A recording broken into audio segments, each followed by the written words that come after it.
Isang mapagpalang araw po sa ating lahat. Ngayon po ay araw ng Miyerkules, September 10, 2025. Bago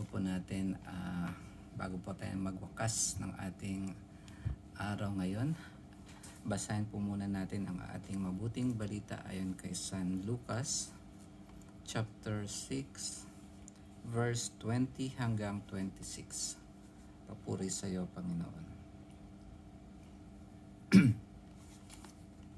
Tumingin si Jesus sa mga alagad at kanyang sinabi, "Mapalad kayong mga dukha, sapagkat ang Diyos ang maghahari sa inyo.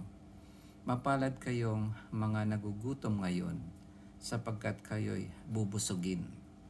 Mapalad kayong mga tumatangis ngayon, sapagkat kayo'y magagalak. Mapalad kayo kung dahil sa anak ng tao kayo'y kinapupuotan, ipinagtatabuyan at inaalimura ng mga tao at pati ang inyong pangalan ay kinasusuklaman. Magalak kayo at lumukso sa tuwa kung ito'y mangyari, sapagkat malaki ang inyong gantimpala sa langit. Gayon din ang ginawa ng kanilang mga ninuno sa mga propeta. Ngunit sa aba ninyong mayayaman ngayon, sapagkat nagtamasa na kayo ng kaginhawahan. Sa aba ninyong mga busog ngayon, sapagkat kayo'y magugutom. Sa aba ninyong nagsisitawa ngayon, sapagkat kayo'y magdadalamhati at magsisitangis. Sa aba ninyo kung kayo'y pinupuri ng lahat ng tao, sapagkat gayon din ang ginawa ng kanilang mga ninuno sa mga bulaang propeta." Ang mabuting balita ng ating Panginoon. Pinupuri ka namin, Panginoong Hesukristo. Ang ating pong mabuting balita sa araw na ito ay tungkol sa ang mapalad at ang aba. Dito po sa mundong ibabaw, hindi natin makakamit ang buong kasiyahan. Maring maghihirap tayo, magugutom, sabi nga doon sa mabuting balita, tatangis, kapupuotan, ipagtatabuyan, aalimurahin at kasusuklaman. Ang isang dahilan dito, mga kapatid, ay dahil hindi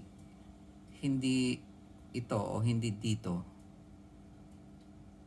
sa mundong ibabaw ang tunay natin na tahanan. Kumbaga, tayo ay dadaan lamang dito sa mundong ibabaw. At kung tayo man ay nakakaranas ng katulad ng kaginhawahan, kayamanan, kabusugan, o nagsisitawa tayo ngayon, pinupuri ng lahat ng tao, huwag po nating kalimutan na hindi ito ang tunay na tahanan. Ganun pa rin, tayo ay dadaan lamang dito sa mundong ibabaw. Wala namang masama kung ikaw ay isang mahirap. Wala ding masama kung ikaw ay isang mayaman.